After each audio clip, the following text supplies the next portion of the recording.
Are you having random or unexplainable electrical issues with your Kawasaki Ultra 160 or Ultra 310 jet ski manufactured after 2022? If so, you may have a defective wire harness.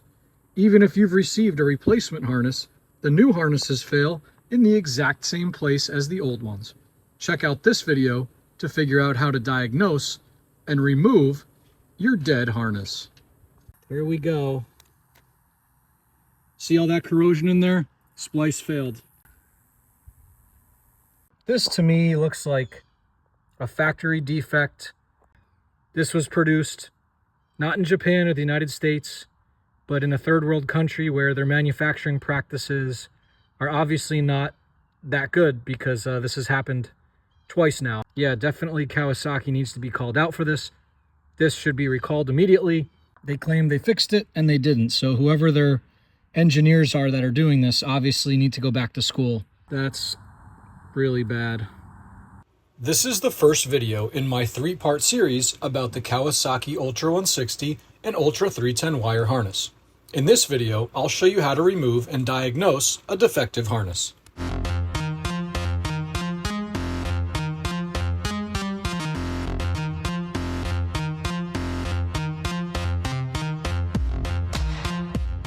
Hey guys, JD here with the Kawasaki Ultra 310 jet ski.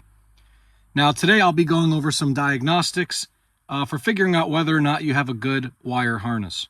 Now, wire harness failures can present in a lot of different ways. This harness is actually a replacement harness. My ski is a 2022 model.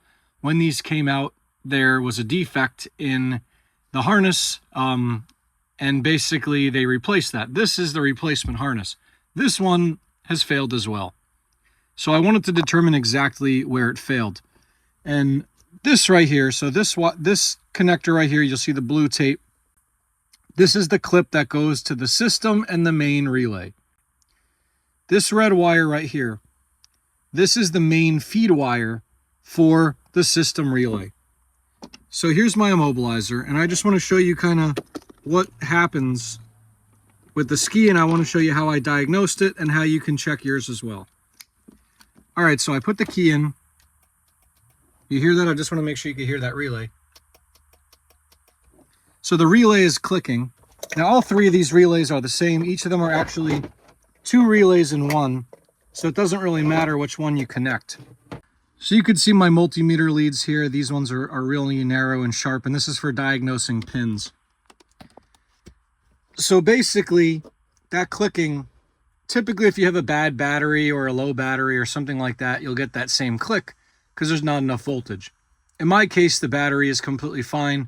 I even threw in a new battery here just to rule that out. And you're going to test that. I'll just show you real quick here. All right, so I've got a lead on the battery, negative terminal. In fact, I'm just going to set this down there so you can see it. Now see, that's only got 11.8 volts on it. I'll just show you my battery voltage. Battery is at 12.9. Every lead you test should match the battery voltage. They shouldn't be any less than that. So this right here, this is the lead for the buzzer. You can see that red wire right there at the buzzer. That's common with that main relay. That one should be battery voltage as well.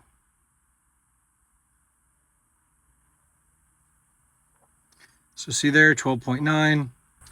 This is your 15 amp fuse block. And this one actually is the shortest lead that goes directly to the same splice as this main relay. So we can take a check of that.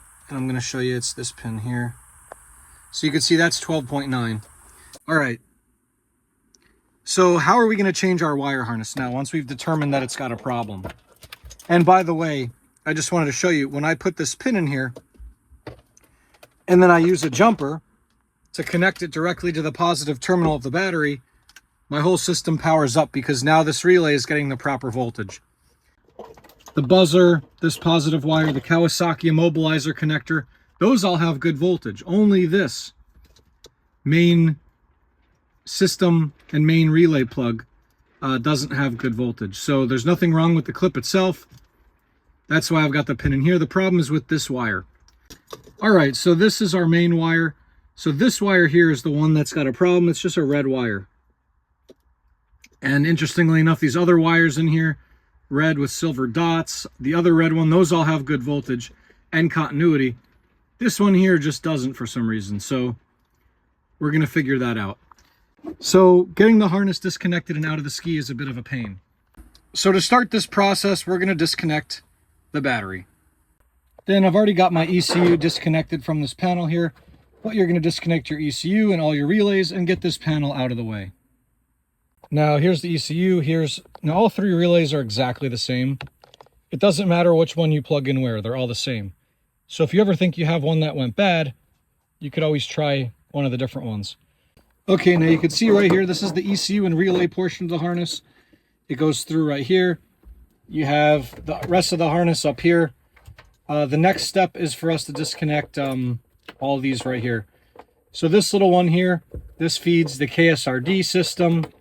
I'm gonna get that unplugged. Then you have this one right here. This is the main power feed. This is the one that feeds the splice that feeds the main relay, the one that we had. So that circuit that this feeds right here has a problem. Obviously, it goes without saying, you want to check all your fuses. You can see the fuses are in little blocks like this. You just pop them open and inspect. They give you a spare.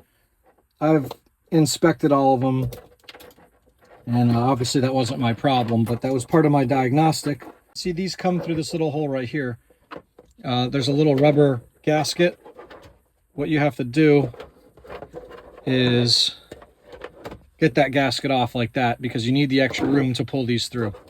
And you can actually leave the battery in place. You don't have to remove it. And this is the main battery terminal lug, and then the negative one. You could just disconnect those because those are staying. We're not changing those out. So just to save some time, I'm going to leave that. All right, so now what you got to do is one by one, you can see these go through there. We're going to have to pull them out. And it's a bit difficult because you could see that they're teed off of this main harness, which is in here. Not very much access. All right, so now we're back at the engine. This harness obviously has to be completely disconnected. So what you're going to do is start at the very back, right? And you don't have to take the engine apart. So first you have the throttle body connector. And these are all just push and pop type. They have a little clip. You push it in and pop them off. Then you have the connector for the stator, and you've got the connector here. This goes to your intercooler temp sensor. And then we've got this one right here. This is your exhaust temp sensor. Disconnect that. And again, never pull by the wire. You want to pull by the clip. All right, we have this. This is our camshaft sensor. All the injectors, you can see I've pulled those off. Mass airflow sensor. Pull that one off. We have this one right here. Air intake temperature. Air intake temp. Okay, so you can see I'm just going down the line, unplugging those. They all have different clips, so you can't really confuse them. See a second here. This is our voltage regulator, coils, and flip over control or upside down sensor. You're going to want to go ahead, disconnect all of these. You can reach in there and do it. I find it's easier just to take this little bracket off. It's two 10mm bolts. And then this has got a ground that runs. Mine, I redid the ground, so it's a little bit bigger than what yours will look like, but that runs back to a different part of the engine. So I'm not going to pull that off. I'm just going to go ahead now and set this down right here. Just set it in there for a little bit. All right, so then don't forget all these other sensors. You don't want to leave anything plugged in. So down here, we've got our oil pressure sensor. Make sure to disconnect that. We've got our knock sensor connector. We've got the KSRD connector. It's hard to do this with one hand. You're also going to disconnect all of these. All right, so disconnect your fuel pump lead right there. And that's the voltage regulator next to it that we already disconnected. As you get these all disconnected, you can see now that the harness will be completely freed up here. So this is basically your engine portion of the harness. So next you're going to disconnect your display. You'll probably have a plastic fairing in here. I've had to replace this harness before, and so I took that all out, but you'll have some plastic in here. This is the connector for the display. If you have a stereo, there's all these other clips. You're going to disconnect that. And then there's a wire that runs to this right here. What you can do is, some people will have a styrofoam block here. I took mine out. You're going to reach in and disconnect that clip. And then you're going to see from here, you can pull that connector through. If you have your glove box in here, you're going to have to take that out, which means you're going to have to take this whole top part off. Obviously, I've had to do this before, so I never put that all back in because, all right. And just ignore, I've got some stuff in here for Riva map tuner and PLX, so that's, you're going to ignore that. All right, so here's your meter display, and so then you're just going to go ahead and push this down like this through there.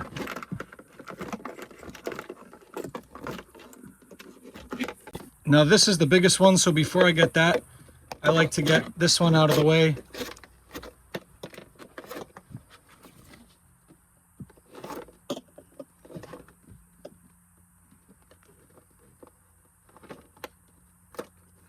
All right, so those are out, and then the plug for the meter should go through pretty easily. I say that.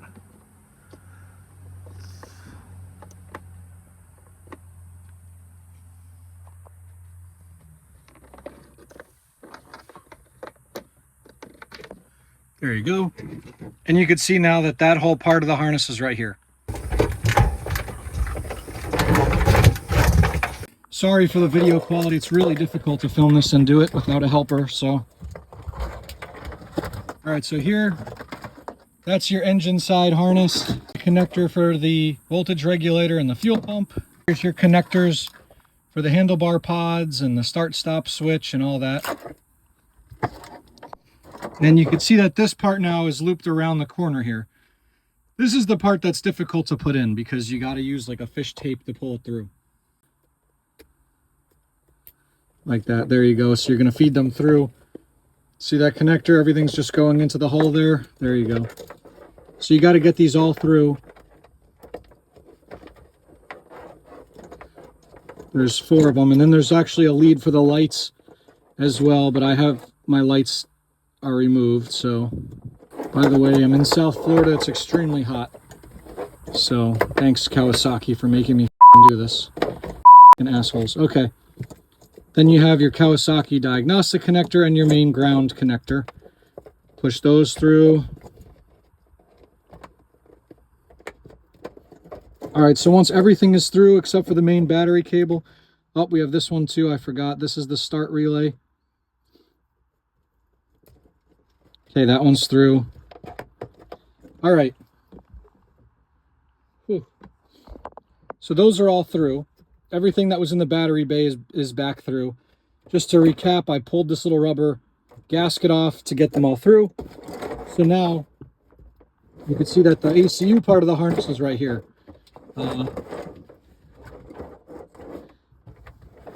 What you're going to do is just pull this, and this is my, of course, this is my PLX connector right here. That's caught up on everything now. Ugh. All right, so here's the harness now, spread out in my driveway, and so we're going to figure out exactly where it failed. All right, so let's start the dissection. Again, very carefully making sure we're not actually slicing into the wires here, right?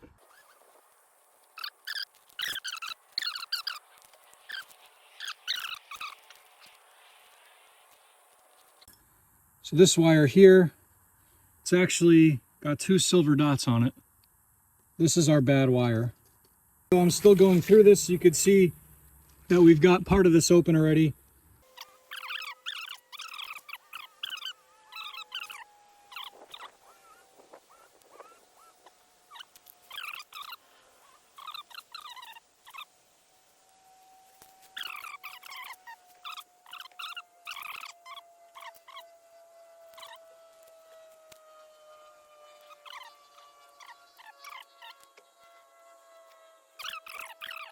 right, so this is our splice that has that red wire with 2 silver dots right here.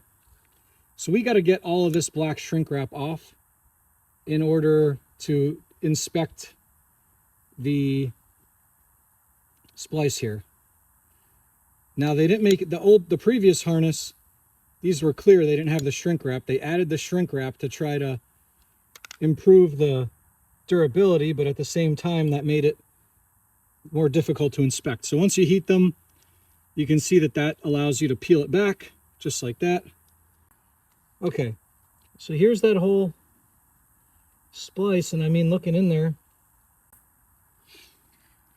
so there you go. You could see that this splice in particular does not have any corrosion. You could see it doesn't have any flux corrosion or anything in there. And there, I think this wire's got a problem a little further down the line.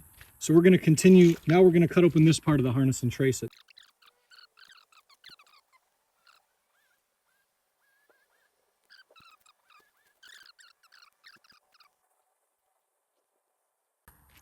All right, so here's that. Oh yeah, check that out. See that? I bet you this is going to be corroded. All right, you ready? We're going to heat her up. I'm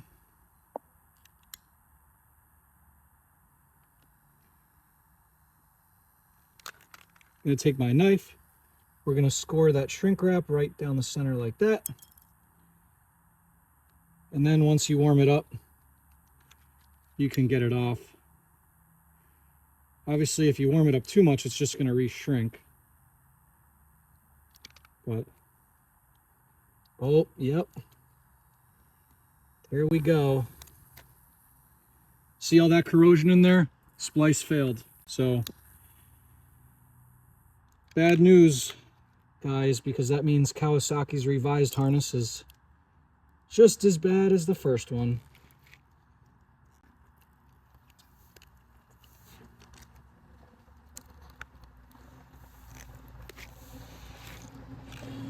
Yep, check that out.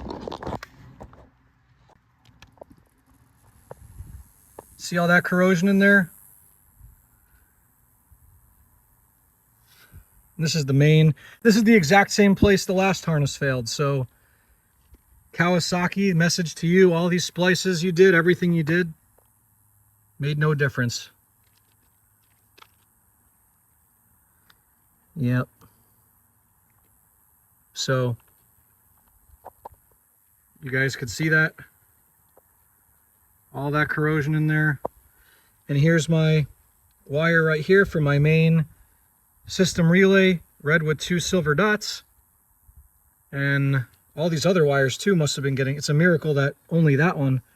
But you could see that this splice here completely failed and is full of corrosion. So this is my splice that's failed. You can see that despite the shrink wrap and silicone they put on there, these are still failing. So the bad news is that pretty much everyone that got a replacement harness is going to have a problem like this. I mean, really bad. Really, really bad to see that. Really embarrassing for them because they claim they fixed it and they didn't. So whoever their engineers are that are doing this obviously need to go back to school. And if they want, they could call me. I'll give them some tips on doing marine splices. But so this one here, you can see again, all these splices, they don't look like this in your harness. They're sealed with shrink wrap, hiding the defects from you so you can't even inspect it. So to get this off, I'm going to show you again, because we got to check this one too. You're going to heat it up. I'm just using a barbecue lighter here. You want to get that shrink wrap supple again. Not too much. You don't want to light anything on fire. We're going to heat it up. And you're going to take a razor blade and you're going to do a little slice right down the middle here. So you can see I've got that peeled back and that splice looks good. That one looks good. So it's really only this one. And actually, I got to tell you, it looks like it's sealed in there. Really shaking my confidence that this is going to be reliable. Okay, so as you can see, I've just tagged that wire. And, you know, so this to me looks like a factory defect with excessive flux on those wires when they were sealed. They weren't cleaned properly because, again, this was produced Not in Japan or the United States, but in a third world country where their manufacturing practices are obviously not that good, because this has happened twice now. So yeah, definitely Kawasaki needs to be called out for this. This should be recalled immediately. Yep, you can see all that. I know I don't have the best shot here, but you can see all that green corrosion sealed in there. And they had the shrink wrap and the silicone, but what their problem was is they're sealing these as if they thought the corrosion was getting in from the outside. Their problem is the corrosion is from within, from the factory. So anyway, this big splice is the one that's probably going to have the failure point on yours. It failed on my last harness. I have a video up about that showing you, not hearsay, I filmed it. What's going on here. All right. Okay, there we go. So you can see that corrosion is within all those wires there. I got the splice off completely. That's really bad. I hope this video is helpful. Note that your harness can fail and not in the same way as mine. So you have to make sure to check every junction and splice to find the one that's creating a problem. Make sure to check out part 2 of my wire harness video. This is the solder and repair video, where I take you step by step how I repaired this harness. There's no sense in getting another replacement from Kawasaki since it's going to have the same latent defect as the last 2 harnesses I've installed. So I go about making a durable and long-lasting repair that's sure to prevent this from happening again. Make sure to check out that video, posted now on JD's Waterworld. If you enjoyed this video, hit the like button and subscribe for more exclusive jet ski content, only on JD's Waterworld.